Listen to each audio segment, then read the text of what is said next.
And welcome back. Well, a DACA loophole could have led to a tragedy. A Mexican illegal immigrant accused of being the ringleader of the foiled terrorist plot at the White House's UFC 250 shouldn't have been here. Here's what we know about the suspect, Abraham Alvarez.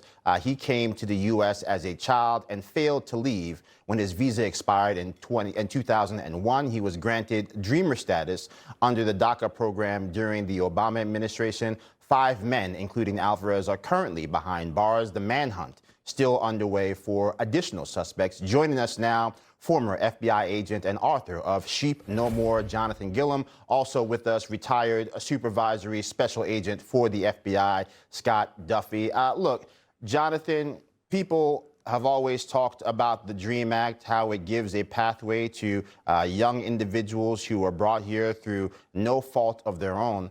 But things like this are the outcome of situations like this, where you end up with people on the verge of committing heinous crimes. Sure, absolutely. I mean, I don't know how old he exactly was when he became this dreamer. The reality is, if we don't have standards for how we handle all of these issues that goes beyond what the cultish left or libertarians or people believe, we're going to have issues like this. We're going to have issues like you just got through discussing with your previous panel about Iran. We're going to have major issues when we treat these cults, and that's what these ideologies are. Everything we look at nowadays, it has cultish behavior. Imagine if we took the behavior of Jim Jones, who killed hundreds of people, almost 1,000 people down in French Guiana, made them drink Kool-Aid, convinced them to. We took the words and the actions of Hitler and the Third Reich, and we broke those down into what made them tick and the narratives and things that they use. We would see that it's the exact same language and behaviors as the Islamic fundamentalists, as these individuals on the left, as libertarians. And we have to start looking at this and targeting it the proper way. So when we make laws like this act that got him in here, when we do these types of things and then we treat these people in a certain way, right, what's going to happen is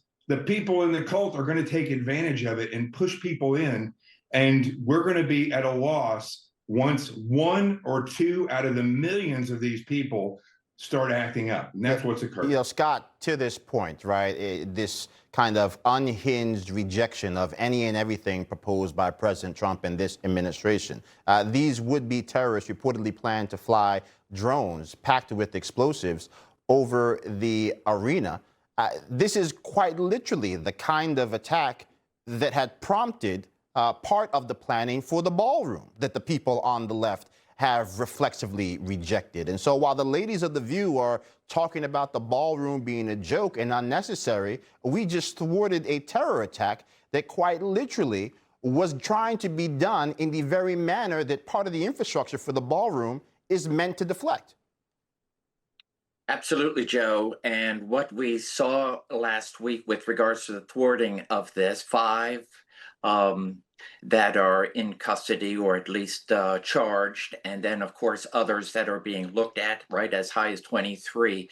We saw like the a collection of every imaginable terror that was going to be purported on the United States with regards to the UFC fight, from the drones to the sniper to the to creating chaos, and then to be able to take out anyone and everyone.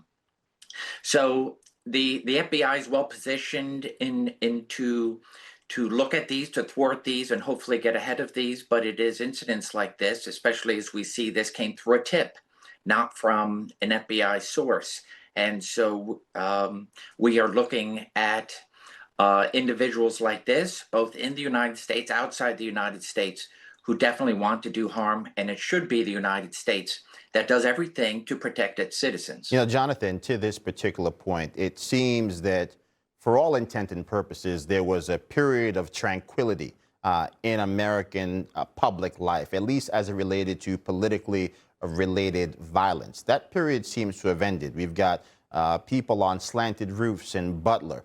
We've got sovereign funded attempts to assassinate the president, his family, targeting Jewish synagogues all across the country. We have, it seems, a rolling cascade of attempts on the president's life, and yet it doesn't appear that anyone on the political left has taken a step back and said, my goodness, we spent 12 years talking about tone and conjecture and unprecedented. Perhaps we need to look at our own culpability and how the nation has shifted to this precipice. You know, Joe, I go back, you make a good point there. And, you know, Scott made an excellent point that it really is a responsibility of America to take care of American citizens, right? We can't count on other people to do that.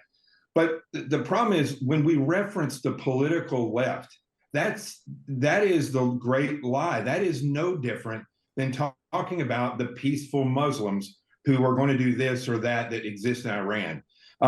We have to realize that we have to deal with this not on a political level, but on a strategic and tactical level. And we have to look at the reality of this. There are forces in play that are trying to outbreed everyone in the United States to get their people in there, that are trying to change the laws and subvert the government in order to get their way of thinking, their ideology in place. There are people and groups that are trying to do these things in order to fundamentally change this entire nation from what it was founded on. Right. And I'll say one other thing, I'm pretty sure Scott will agree with me on this. If the Bureau is in charge of an investigation, keep your mouth off of X. Keep your thoughts away from it if you're the director of the FBI. Until the case is closed or it's going to trial and people are arrested, don't go out and make announcements as a bragging point. Kash Patel, I said the same thing about Kristi Noem. Shut your mouth or resign. Because if you're going to do things like this, when there's still over 20 people and an investigation that was sealed by a judge, and you reveal that, you don't need to be the director.